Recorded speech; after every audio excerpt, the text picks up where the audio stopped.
What's up, duelists? We are back with another deck review. I wanted to jump in here in July and talk about a deck that's been around for a while. I planned to do a deck review a few months ago, didn't end up doing it, and I'm glad I'm doing it now because the deck has come back around, and as you probably guessed already, this is the Trickstar deck. This deck is a lot of fun. I've been messing around with it for a while, but I think this month especially, it's gone back to the tiered level, and people are kind of figuring out how they want to play it more. Now, before I talk about the deck that I'm showing here, there are kind of traditionally two ways to play it. In the past, it was played a little bit more through the effect damage route. A lot of the monsters have effects where you can kind of have your opponent lose 100, 200, something like that in a lot of different ways, and they continually spike, so you can bring your opponent down from 4,000 to 0 pretty quickly. Those methods are a little bit less consistent, but still really powerful, and they put your opponent in a bad position, especially with Cosmic Cyclone being so popular. If you're going to, spend 25% of your starting life points for one card to destroy, or to banish a back row card, then you can really hurt yourself in those situations. So you'll still see those effects on the cards here, but they're not really the focal point of the deck. I do find that they give you a strong backbone if the duel ends up going on for a while. They can be really helpful, but that's not really the point here. Um, so the point really is to get a couple of your monsters out and then just have either the hand traps or the regular traps to work through the rest, but they have a good level of protection. So I think the most basic here would be starting with Candina, which is level 4 monster. You normal summon it from your hand. You can add one Trickstar card from the deck to the hand. Trickstar card, that can be a monster, that can be a spell, that can be whatever you need. Um, so that works nicely, and we have a bunch of extra deck monsters, and really we're going to use Crimson Heart and Holly Angel most often. Now, especially looking at Holly Angel here, any card that this card points to cannot be destroyed by battle or card effects, so that's really powerful in itself. And, we can summon, let's say we use Candina, we go into Festival, which allows us to summon 2 tokens. 0 attack, 0 defense, but we can summon a Link monster with those 2 tokens. That's really nice. So now we've created a loop where we have Holly Angel on the field, we have Candina, and as long as Holly Angel is pointing to Candina, so Candina is in that middle monster zone, Candina can't be destroyed by battle or card effect. Now, we also have Festival here, like I mentioned, and has another effect that you can, let me look for the exact wording. If an extra deck monster would be destroyed by battle or card effect, you can banish this card from your graveyard instead. So this is protecting Holly Angel, and Holly Angel is protecting Candina. You have a little bit of a loop right there. But that's really the basis of kind of how those two can attack, but we can build on that a lot more.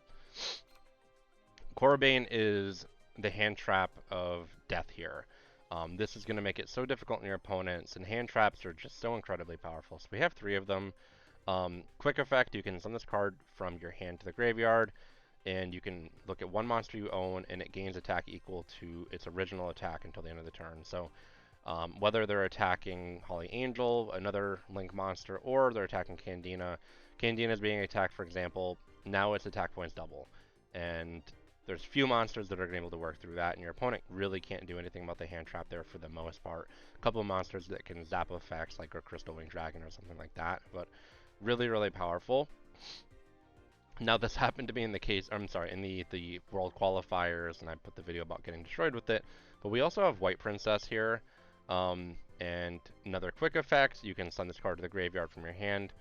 All monsters in the field currently lose attack and defense to equal to their own level or rank times 300. So Link monsters do not have a level or a rank, so this does not impact them.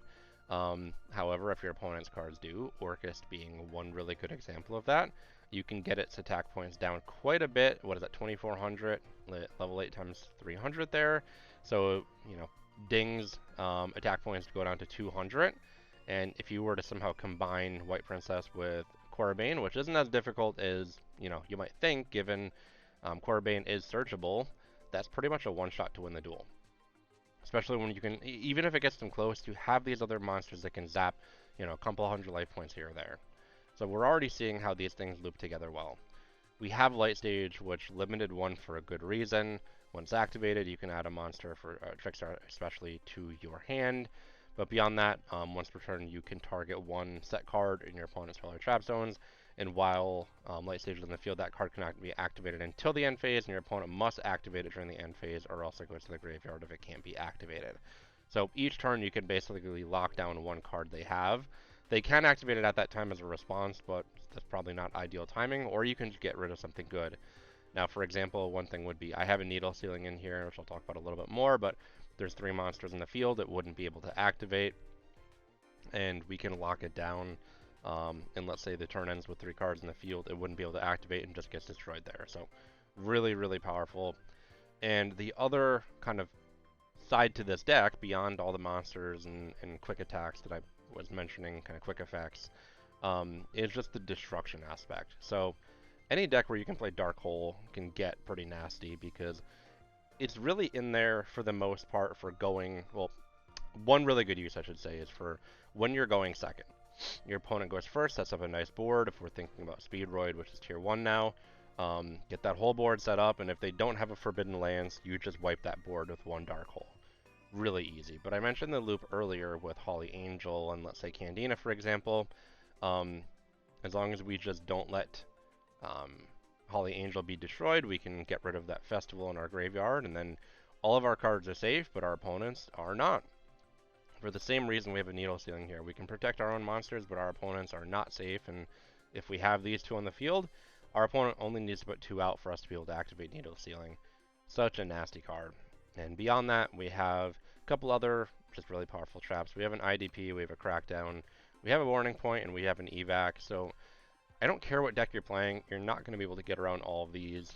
The deck is just going to be able to work through pretty much any of it, and that is why it has seen an absolute resurgence in usage, and not surprising at all given this power. The last thing that I'll quickly mention, a couple more things actually. I have 3 effects on here. There is a better effect or a better skill to use through Blue Angel that I haven't unlocked yet. So really the key part of the effect is to gain life points, which 3 effects obviously does.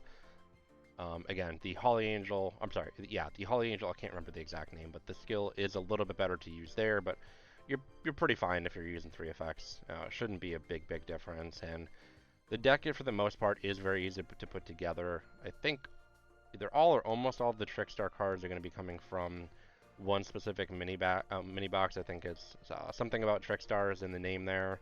A couple of the cards are going to come from Blue Angel leveling up. Now, you know, the non-specific Trickstar stuff, so your Dark Hole and any of your traps here, they're going to come from other places, of course, but the core of the deck is not as difficult to put together as a lot of other decks are, so can be a good starting point, or if you're looking for a new deck to jump into with not a lot of cost associated, this would definitely be a good option for you. So let me know what you think. I'll definitely have some Trickstars uploads in the next few days, and hope this has been helpful.